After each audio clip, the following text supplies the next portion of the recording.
గురుపీఠం శ్రీ పెద్దబాలయోగి ఆశ్రమం, ముమ్మడివరం.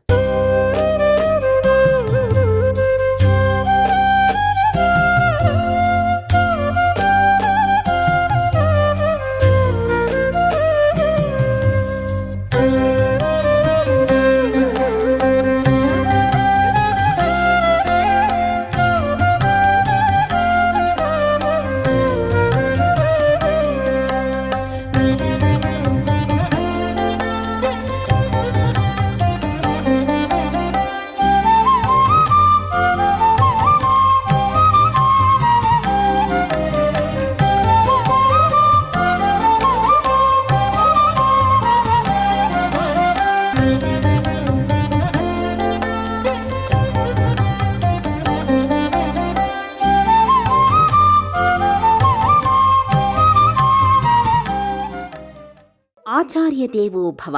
ఆచార్యుడు, గురువు సాక్షాత్తు దైవాంశ సంభూతులే. గురువుల మార్గనిర్దేశకత్వంలో శిష్యులు, భక్తులు తమ అజ్ఞానాన్ని తొలగించుకొని సుజ్ఞానాన్ని సంతరించుకుంటారు. మనిషి మానసికంగానూ ఆత్మపరంగానూ పరిణతి చెందినప్పుడు అతడికి సహజంగా గోచరించే జ్ఞానమే ఆధ్యాత్మికత. ధర్మ ప్రవర్తనతో జీవించడమే ఆధ్యాత్మిక జీవనం అవుతుంది. భౌతిక జీవితాన్ని అర్థవంతంగా గడుపుతూనే పరమార్థం కోసం మానవుడు సాగించే అన్వేషణే ఆధ్యాత్మికత. అలా వెలుగును ప్రసాదించే ఆధ్యాత్మిక చింతనా సరళిని తమ బోధనలతో, చింతనలతో, ప్రక్రియలతో, మూర్తిమత్వంతో ఎందరో గురువులు మనకు అనుగ్రహించారు. ఆ పరంపరలోని యోగమూర్తి, ఆధ్యాత్మిక స్ఫూర్తి ముమ్మడివరం శ్రీ పెద్దబాలయోగి.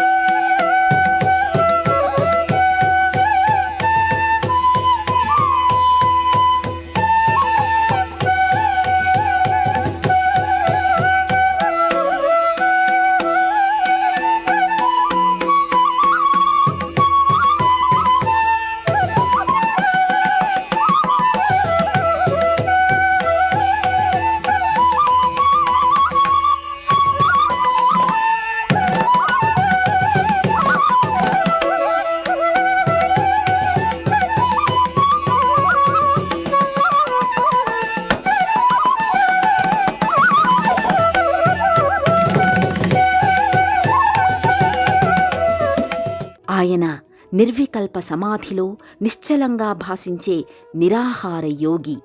తపోనిష్టకు, యోగ సాధనకు అరణ్యాలకే తరలి వెళ్లనక్కర్లేదని, జనావాసాల మధ్యలో కూడా కొనసాగించవచ్చని నిరూపించిన తపో సంపన్నుడు. ఆశ్చర్యకరమైన జీవన విధానంతో ఆహార స్వీకారాన్ని, విసర్జనల్ని సైతం అరికట్టిన యోగి పుంగవుడు.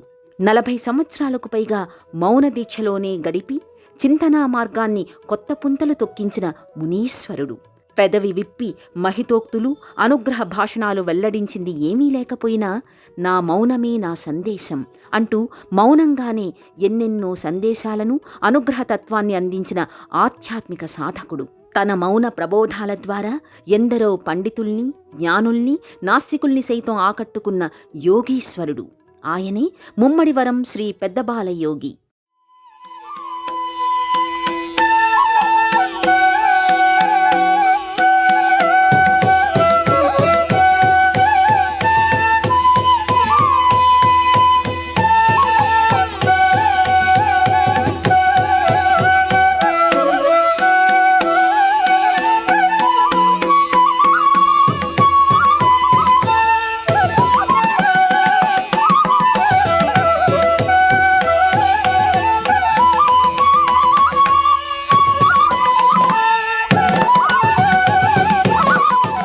బాలకృష్ణునట్లు పశులగాసి పశుపతీతత్వమంది పరమాత్మవైనావు, నిన్ను మించి ఎతులు నేడు గలరే అని శ్రీ పెద్దబాలయోగిని కీర్తించారు.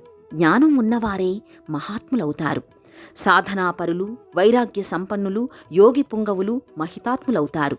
అలాంటి వారిని మహాయోగ సాధకులుగా, దైవాంశ సంభూతులుగా ప్రజలు భావిస్తారు. గురువుల దగ్గర శుశ్రూష చేసి వారి ద్వారా మంత్రోపదేశం పొందిన శిష్యులు, ఆపై గురువులుగా రాణించిన వారు ఎందరో ఉన్నారు. కానీ పూర్వజన్మ పుణ్య విశేషం వల్ల పుడుతూనే మహాసాధకులుగా, కారణజన్ములుగా అవతరించిన వారు ఎంతో అరుదుగా ఉంటారు. ఆ పరంపరలోని యోగీశ్వరుడే ముమ్మడివరం శ్రీ పెద్దబాలయోగి. ఆంధ్రప్రదేశ్లోని కోనసీమ అంబేద్కర్ జిల్లా అమలాపురానికి సమీపంలోని ముమ్మడివరంలో 1930 సంవత్సరం అక్టోబర్ 23వ తేదీన బాలయోగీశ్వరులు గంగయ్య రామమ్మ దంపతులకు జన్మించారు. ప్రమోదూతనామ సంవత్సరం కార్తీక శుద్ధ విదియనాడు స్వాతి నక్షత్రంలో బాలయోగి అవతరించారు.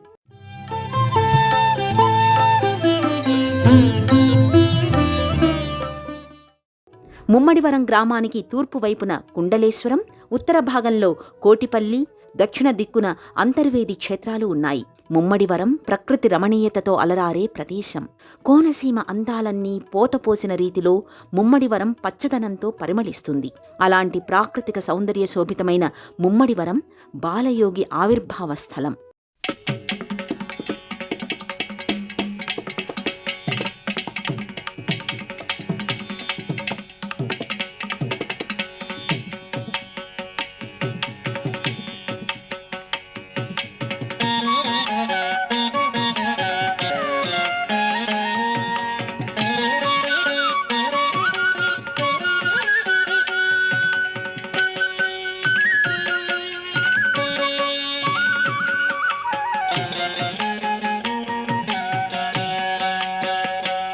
బాలయోగి పూర్వాశ్రమ నామం సుబ్బారావు.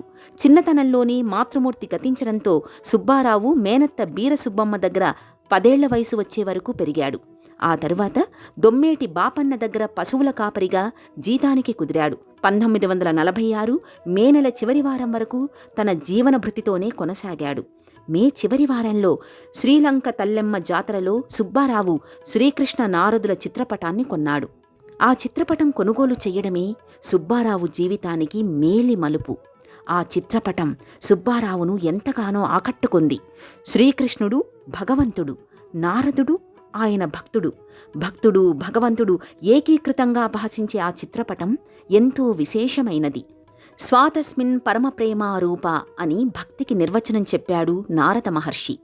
దైవం పట్ల అవ్యాజమైన ప్రేమను ప్రకటించడము భక్తి స్వరూపమే. అలాంటి నారదుడు శ్రీకృష్ణుణ్ణి సేవిస్తున్న చిత్రపటాన్ని కొబ్బరి తోటలోకి తీసుకువెళ్లిన సుబ్బారావు ఓ చెట్టు కింద ఆ పటాన్ని ఉంచి పుష్పాలతో అలంకరించాడు. ఆ చిత్రపటం ముందు పద్మాసనంలో కూర్చొని ధ్యాన నిమగ్నుడయ్యాడు. అలా ధ్యానంలో ఉన్న సుబ్బారావుకి దేహస్మృతి లేదు, బాహ్య పరిస్థితుల్ని పట్టించుకోలేదు. నిర్వికల్ప సమాధిలోకి చేరుకున్నాడు. గంటల తరబడి ఆ ధ్యానం కొనసాగింది. కార్తీక శుద్ధ విధియ 1930వ సంవత్సరం నాడు వారు జన్మించారు. జన్మించిన తర్వాత వారు ఎక్కడ స్కూల్కి వెళ్ళలేదు. వారు గోవు కాపరిగా పనిచేశారు. 16 సంవత్సరాలు వచ్చిన దాకా ఈ సెట్టిబల్ జిల్లా ఇళ్లలో గోవులు కాపరిగా పనిచేశారు. ఒక రోజున ఏమైందంటే ఇక్కడ లంకతలంప తీర్థం అని జరుగుతుంటుంది. శివరాత్రి కంటే ముందు 2 నెలల ముందు లంకతీర్థంప తీర్థం జరుగుతుంటుంది. ఆ లంకతీర్థంప తీర్థంలో ఈ కృష్ణుడు నారదుడు కలిసి ఉన్నటువంటి ఒక ఫోటోను కొనుక్కొని తీసుకొచ్చి ఇంట్లో పెట్టుకున్నాడు స్వామివారు. పెట్టుకొని జ్యేష్ఠ బహుళ అష్టమి రోజున తెల్లవారుజాము 4 గంటలకి ఫోటో సంకన పెట్టుకొని తీసుకుపోయి ఇళ్ల గోవిందరాజు గారు అనే కొబ్బరి తోట, వారు కొబ్బరి తోటలో సెంటర్లో కూర్చొని ఆ ఫోటో ఆ యొక్క కొబ్బరి చెట్టు మీద పెట్టి హాయిగా కళ్ళు మూసుకొని కూర్చున్నాడు. ఇక ఆ కూర్చోవటం అదే కూర్చోవటం సమాధి స్థితిలోకి వెళ్ళిపోయారు. గంటలు గడిచాయి, రోజులు మారుతున్నాయి. అయినా ఆయన ధ్యానం నిరంతరాయంగా కొనసాగుతూనే ఉంది. తల్లిదండ్రులు, గ్రామస్తులు, బంధువులు అందరూ అక్కడికి చేరుకున్నారు. ఎన్ని మార్లు పిలిచినా, ఎంత కదిలించినా ఆయనలో చలనం లేదు. అదే నిర్వికల్ప సమాధి స్థితి. ఊపిరి కొనసాగుతోంది, అయినా బాహ్యస్పృహ ఆయనకు లేదు. బలవంతంగా అందరూ కలిసి ఆయన్ను ఇంటికి అదే స్థితిలో మోసుకెళ్లారు. ఆ పరిస్థితిలోనూ ఆయన ధ్యానముద్రలో ఎలాంటి మార్పు లేదు. అరుగుపై కూర్చోబెట్టిన అదే స్థితి. ఈ వింత చూడటానికి జనం విపరీతంగా తరలివచ్చారు. జనసందోహంతో ఆ ప్రాంతం నిత్యం జాతరను తలపించేది. జనాల రణగుణ ధ్వనులు సైతం ఆయనను కదల్చలేకపోయాయి. జనం రాక నానాటికి అధికమవడంతో ఇంటికి చేరువలోనే ఓ కుటీరం రూపొందించి అక్కడికి ఆయనను తరలించారు. సమావేశంలోకి వెళ్ళిపోతే అప్పుడు ఈ విషయం అంతా ఎవరికి తెలియదు కాబట్టి వీళ్ళు చూసి ఏమిటి ఇట్లా కూర్చొని అప్పటికే ఆ గండు చెవులు వంటి నిండా వ్యాపించడం మొదలుపెట్టినాయి. గండు చెవులు కొరకటం మొదలు పెడితే అప్పటికి వీళ్ళ తల్లిదండ్రులకి తెలిసింది విషయం తెలియగానే వాళ్ళు వెళ్ళి ఇదంతా ఏమిటో అనేటువంటి విషయాన్ని గ్రహించలేక పట్టుబలవంతం మీద లాక్కొచ్చి తీసుకొచ్చి ఇంట్లో కూర్చోబెట్టారు. ఇంట్లో కూర్చున్నా కానీ ఆ యొక్క తపస్సును మానలేదు.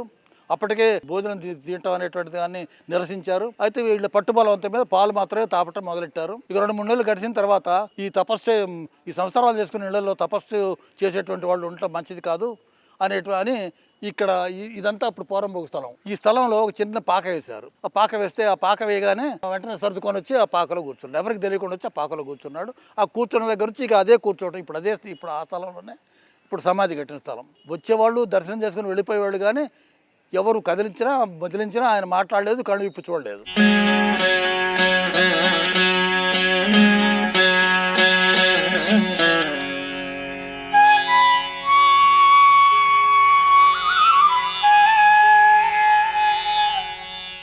ధ్యానస్థితిలోకి ఒదిగిపోయిన సుబ్బారావు వయస్సు అప్పటికి 16 సంవత్సరాలు మాత్రమే. అయినా మహాయోగిని తలపించే ధ్యానాన్ని కొనసాగిస్తూనే ఉన్నాడు. అప్పుడు అందరూ ఆ యువకుణ్ణి చూసి బాలయోగి అన్నారు. కేవలం ఒక చిత్రపటం ఆయనలో అంతఃచేతన కలిగించింది. ఆయనకు సిద్ధించిన నిర్వికల్ప సమాధిస్థితి అనన్య సామాన్యం. రోజురోజుకీ బాలయోగి అంతర్ముఖులయ్యారు. కళ్ళు మూసుకుని 2 చేతుల్ని ఒకదానిలో ఒకటి జొనిపి పద్మాసనంలో ఆయన కూర్చొని ధ్యానదీక్షలో తదేకంగా నిమగ్నమయ్యారు. యోగిగా అవతరించిన బాలయోగి దర్శనం కోసం వచ్చే భక్తుల సంఖ్య రోజురోజుకు పెరగసాగింది. భక్తులందరి ఆర్థిక హార్దిక సహకారంతో ముందు చిన్నపాటి మందిరాన్ని నిర్మించారు. ఆ మందిరానికి తలుపులు లేకపోవటం వల్ల ధ్యానంలో ఉన్న యోగిని భక్తులు నిరంతరం దర్శించుకునేవారు. 2.5 సంవత్సరాల సుదీర్ఘ మౌనం తరువాత యోగి పెదవి విప్పి మాట్లాడారు. నా గదికి తాళం వెయ్యండి అని అక్కడ ఉన్న సత్యరాజుకు చెప్పారు. నేను యోగ సమాధి స్థితిలో ఉంటాను. నిద్ర, ఆకలి దప్పికలు, శారీరక విసర్జనలన్నీ యోగ బలంతో దైవచింతనతో అరికట్టాను. ఆవు పాలు, మంచినీళ్లను మాత్రమే లోపల పెట్టండి అని ఆదేశించారు. అలాగే రాజమండ్రి సబ్జడ్జి గరిమళ్ల కృష్ణమూర్తిని తీసుకురండి అని కోరారు. ఆయన వచ్చాక, నేను గత జన్మ నుంచి తపస్సు చేస్తూనే ఉన్నాను. ఇది నా జన్మ పరంపరలో చివరిది. అచిరకాలంలోనే నా తపస్సు పరిపూర్ణమవుతుంది. నాకు భంగం కలగకుండా ఏకాంతం సమకూర్చడానికి నా గదికి తాళం వెయ్యండి అని చెప్పారు. సంవత్సరానికొక్కసారైనా మీ దర్శన భాగ్యం కలిగించమని ప్రార్థించారు అందరూ. ప్రతి మహాశివరాత్రి మరుసటి రోజు సర్వదర్శనం ఉంటుందని బాలయోగి చెప్పారు. అలా యోగ సాధనలో అత్యున్నత స్థితికి ఆయన చేరుకున్నారు. 27/3/1949లో వ్యాసం సత్యరాజు గారు, గరిమెళ్ళ కృష్ణమూర్తి గారు, గాదెం అప్పారావు గారు అని 3 ప్రభుత్వ ఉద్యోగులతో వారు తపస్సులో కూర్చున్నటువంటి 2 సంవత్సరాల తర్వాత ఆ భక్తుడు వ్యాసం సత్యరాజు గారు వస్తే కళ్ళు తెరిచి వారిని కూర్చోమని సైగ చేసి వారికి సంబంధించినటువంటి చరిత్ర, నేను చాలా ఘోర తపస్సు చేస్తున్నాను, నేను చేసుకునే తపస్సుకి వచ్చే భక్తులు నన్ను ముట్టుకోవడం వల్ల, వాళ్ళు శబ్దాలు చేయడం వల్ల నేను తపస్సులో ఉన్నటువంటి నాకు డిస్టర్బెన్స్గా ఉంటుంది. ఒక్కోసారి నాకు అది వినబడదు, అయినా నాకు కొంచెం ఇబ్బందిగా ఉంటుంది. కాబట్టి నన్ను మందిరంలో ఉంచి కలెక్టర్ గారిని తాళాలు వేసుకుని వెళ్ళిపోవాల్సిందిగా స్వామివారు కోరారండి. అప్పుడు వారు ఏమన్నారంటే, స్వామి, ఒక ప్రభుత్వ అధికారులు మేము ఒక వ్యక్తిని లోన బంధించి తాళాలు వేయడం చట్టరీత్యా నేరం. అందుకని మీరు సంవత్సరానికి ఒకసారైనా మీరు లోన ఉన్నారని చెప్పి ప్రజలకి, గవర్నమెంట్ వారికి, మాకు తెలియాలని మీరు సంవత్సరానికి ఒకసారైనా దర్శనం ఇస్తే మీరు మాకు ఏ ఇబ్బంది ఉండదు. కాబట్టి మీరు సంవత్సరానికి ఒకసారి దర్శనం ఇవ్వండి అని చెప్పి అప్పుడు బతిమలాడితే శివరాత్రి మరుసటి రోజు ఉదయం 4 గంటల నుంచి అర్ధరాత్రి 12 గంటల వరకు ఏకదాటిగా వారు దర్శనం ఇచ్చేవారండి. అప్పట్లో 15 లక్షల మంది సుమారు భక్తులు ముమ్మిడి వారాన్ని దర్శించి పునీతులు అయ్యేవారు. ఆ రోజుల్లో ఈ తీర్థం అనేది మహాకుంభమేళాగా ఉండేది. చాలా అద్భుతమైనదండి ముమ్మిడివారం బాలేశ్వర వారి జీవిత చరిత్ర.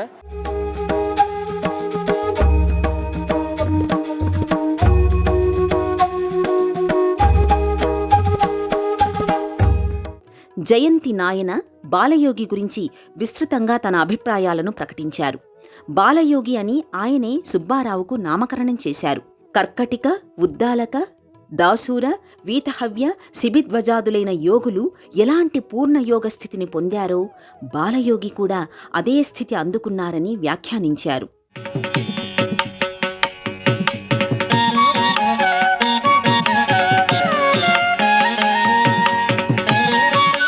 యస్యేదం జన్మ పాశ్చాత్యం తమాశ్వేత మహామతే విశంతి విద్యా విమలాహ ముక్తావేణుమివోత్తమం.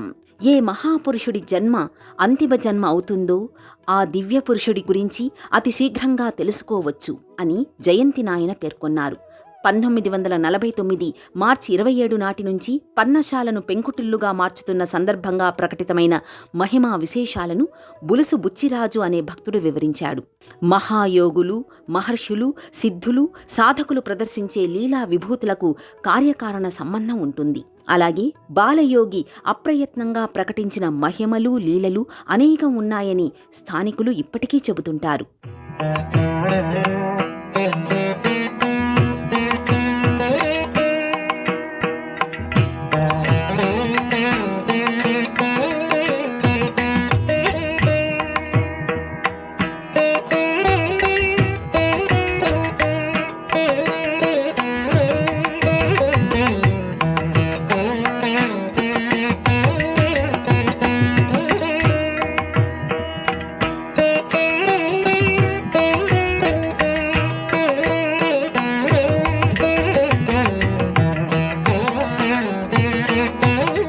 బ్రహ్మతేజం, తపోబలం, ఆధ్యాత్మిక శక్తి కలగలిపినట్టు ఉన్న యోగమూర్తిగా బాలయోగేశ్వరుడు సాకారమయ్యాడు.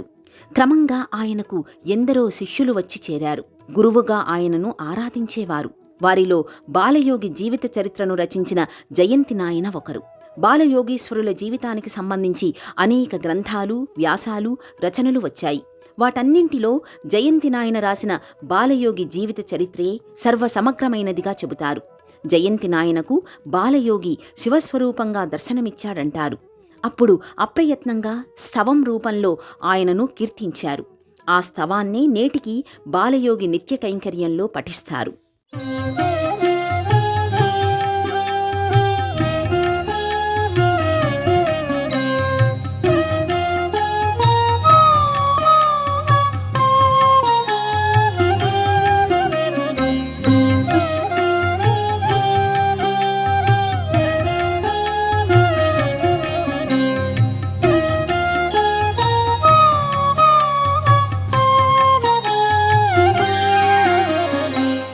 నిర్వికల్ప సమాధి స్థితి యోగ సాధనలో సర్వోత్కృష్టమైనది.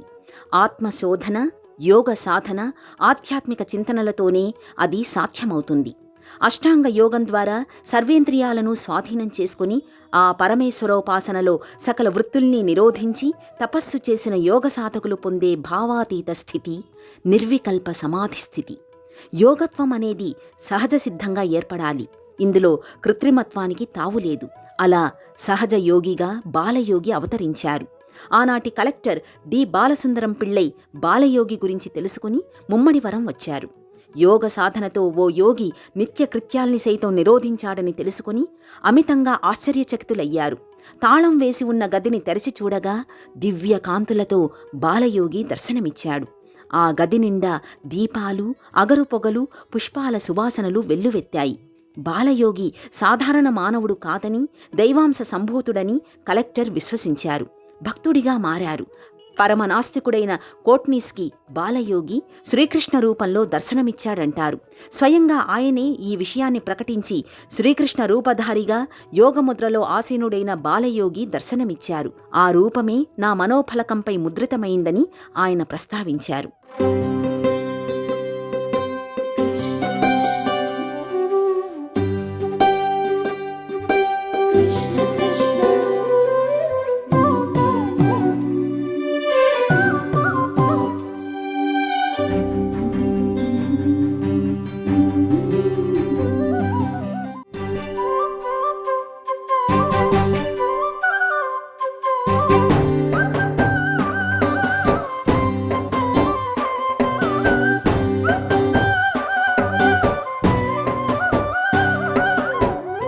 బాలయోగికి క్రమంగా లక్షలాది మంది భక్తులయ్యారు. దేశం నలుమూలల నుంచి భక్తులు ముమ్మడివరం విచ్చేయసాగారు. మౌన ముద్రాంకితుడై ఉన్న బాలయోగి సన్నిధిని వీక్షించి పులకించేవారు. అది ఒక ఆధ్యాత్మిక క్షేత్రమయ్యింది. పుణ్యధామమై భాసిల్లింది. 1949 నుంచి 1985 మహాశివరాత్రి వరకు ఏటా క్రమం తప్పకుండా బాలయోగి దర్శనమిచ్చేవారు. ఆయన దర్శనం కోసం భక్తులు బారులు తీరేవారు. రాజకీయ నాయకులు, మంత్రులు, ఉన్నతాధికారులు, వ్యాపారవేత్తలు, పారిశ్రామికవేత్తలు, ఉద్యోగులు, మహిళలు, పురుషులు, వృద్ధులు ఇలా అన్ని వర్గాల వారు ఆయన భక్తులే.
వారి దర్శనం భక్తులందరికీ ఎంతో ఆత్మసంతృప్తిని ఇచ్చేదంటారు. బాలయోగి దర్శనాపేక్ష వారికి ఎంతగానో స్ఫూర్తినిచ్చేది. మహాశివరాత్రి ఎప్పుడొస్తుందా అని భక్తులు ఏటేటా ఎదురుచూసేవారు. ముమ్మడివరం పెద్ద జాతరను తలపించేది. ఇంతటి భక్తజన సందోహం పోటెత్తినా ఆయన మాత్రం నిర్వికల్ప సమాధి స్థితిలోనే ఉండేవారు. సజ్జన సాంగత్యం కానీ, మహావాక్య మంత్రాల సమాహారం కానీ, యజ్ఞయాగాదుల క్రతువులు కానీ, అక్షర పరబ్రహ్మోపాసన కానీ లేకుండానే మహామహిమాన్వితమైన యోగిగా శ్రీ బాలయోగి ఆవిష్కారమయ్యాడు. ఇదంతా ఆయన పూర్వజన్మ సుకృతమేనని విశ్వసిస్తారు. ఎవరు తీర్చిదిద్దిరి జటాజూటంబు బాలశంకరుని రూపంబు దనర విమల శంఖధ్వనుల్ వినుచూడనెవ్వారు పూరింతిరోయి నీపొంత నిలిచి అని యోగీశ్వరుల దివ్యదర్శనం వల్ల కలిగిన అనుభూతితో భక్తులు పలుకుతారు. తపస్సే మోక్ష సాధనకు మొదటి మెట్టు అని బాలయోగీశ్వరులు భక్తులకు ఉపదేశించారు. తాను నమ్ముకున్న తపోదీక్షనే జీవన పర్యంతం కొనసాగించారు. మహితాత్ములు, మహాత్ములు తపోశక్తి సంపన్నులుగా రాణిస్తారని చెప్పారు. సాధారణ పశువుల కాపరి ఆత్మచింతనతో, యోగ సాధనతో ఘనమైన తపస్సంపన్నుడయ్యారు. యోగాభ్యాసంలో నిర్వికల్ప సమాధి స్థితి పొందడం గొప్ప అనుభూతి. అది మహాయోగులకు మాత్రమే సాధ్యం. అలాంటి అత్యున్నత స్థితిని బాలయోగి పొందారు. బ్రహ్మవిదుడు, విద్వారుడు, విద్వరీయుడు, విద్వరిష్ఠుడు అని యోగుల్ని 4 విధాలుగా వర్గీకరిస్తారు. ఈ చతుర్యోగులే ఉన్నత శ్రేణికి చెందినవారు. అలాంటి ఉత్తమోత్తమ స్థితిని సాధించారు శ్రీ బాలయోగీశ్వరులు. నేను ఎవరు? నా ప్రస్థానం ఏమిటి? నా గమ్యం ఎక్కడ? నేను అవతరించిన కారణం ఏమిటి? నన్ను సృజించిన ఆ పరమాత్మ ఎవరు? ఈ తరహా ప్రశ్నలన్నింటికీ ఎవరికి వారు అన్వేషించుకోవాల్సిందే. బాహ్యమైన వెలుగు తాత్కాలికం, ఆంతరంగికమైన లోపలి వెలుగే శాశ్వతం.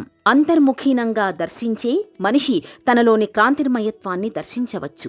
ఆ శోధన సాధనకే బాలయోగి తన జీవితాన్ని అంకితం చేశారు. జీవన్ముక్తిని తన యోగ సాధన ద్వారా వెల్లడించిన బాలయోగి క్రోధనామ సంవత్సరం అధిక శ్రావణమాసం శుక్రవారం విదియనాడు అంటే 1985వ సంవత్సరం జూలై 19వ తేదీన భౌతిక దేహాన్ని వీడి అనంతలోకాలకి తరలి వెళ్లారు. ఆయన భౌతికంగా లేకపోవచ్చు. ఆయన అందించిన అమూల్య ఉపదేశాలు, సందేశాలు సదా అనుసరణీయాలు, ఆచరణీయాలు. 1985 వరకు ఆ శరీరం అక్కడే ఉంది మందిరం మీదనే. కానీ వారు మాత్రం పరబ్రహ్మ స్థితిలో ప్రపంచంతా వ్యాపించి ఉన్నారు. ఆ శరీరం యొక్క కర్మ పూర్తయ్యేంత తర్వాత 1989వ సంవత్సరం జూలై 18వ తారీఖు నాడు శ్రావణ శుద్ధ విధియ రోజున ఆ మందిరంలో స్వామివారు ఒరిగిపోయి ఉంటే ఏఈసార్ మూర్తి గారని ప్రెసిడెంట్ గారు ఉండేవారు ఆశ్రమానికి. వారు హైదరాబాద్ ఉండేవారు. ఆయన కబురు చేస్తే వారు వచ్చి చూశారు. చూసి తలుపులు తెరిచి చూస్తే తపస్సు చేసినటువంటి పీఠం మీదనే ఒక ఒరిగిపోయి ఉన్నారు ఒక పక్కకి. ఇక వారిని కదిలించకుండా వారు నిశ్చల స్థితిలో ఉన్నారన్న విషయం గమనించి వారు గుర్తున్న పీఠం పైన చుట్టూరు కొద్దిగా ఇటుకలు పేర్చి దాని నిండా విభూది కప్పి దానిపైన స్లాబ్ వేసి దాన్ని సమాధిగా తీర్చిదిద్దారు. ఆ సమాధి ముందరనే స్వామివారి యొక్క విగ్రహాన్ని ప్రతిష్ఠ చేశారు. రెగ్యులర్గా దర్శనం చేసుకున్న విగ్రహం అది ఆ సమాధి ముందు సమాధి, దాని తర్వాత ఆ విగ్రహం అది మనం రెగ్యులర్గా దర్శనం చేసుకుంటాం.